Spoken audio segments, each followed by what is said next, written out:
Ikiwa mtoto wako aongezeke uzito, yani inamaanisha mtoto ambaye anaendelea kukua, miaka inaendelea kuongezeka, siku zinaendelea kuongezeka, lakini kilo ya kwake haibadiliki, haiongezeki. Jambo la kwanza, mtoto huyo anatakiwa apewe chakula ambacho kina virutubisho, kina protini, sawa, ambacho kitenda kusaidia kuimarisha misuli, yani kuimarisha misuli pamoja na mifupa, kuipa mwili nguvu, yani kusaidia kuimarisha damu isiwe nyepesi sana, yani kumfanya mtoto aendelee kukua vizuri kwenye hatua yake ya ukuaji.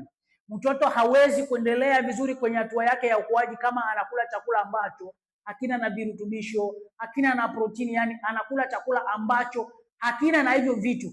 Yani unakuta mtoto ambaye anaweza kuwa anakula sana, lakini unakuta mtoto yani mikono yake ni nyembamba, miguu yake ni nyembamba, kichwa kikubwa, tumbo kubwa, lakini unakuja kugundua mbavu inaonekana. Yani mtoto afya yake inazorota, lakini ukiangalia tumbo ni kubwa. Yani mtoto anakula sana lakini afya yake haiko vizuri. Mtoto anakula sana lakini kilo yake haiongezeki. Na unakuta mwingine mpaka siku 2, siku 3, wiki hali chakula, yani haingizi chakula kinywani.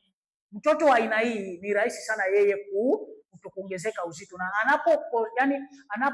anapokaa na hiyo hali ya kutokuongezeka uzito, hali ambayo inaenda kupelekea kudhoofisha mifupa, kufanya mifupa kuwa dhaifu, kufanya misuli kuwa dhaifu, kufanya mwili ushindwe kuwa na nguvu, hali ambayo inaweza kupelekea yeye kuchelewa kwenye hatua yake ya ukuaji.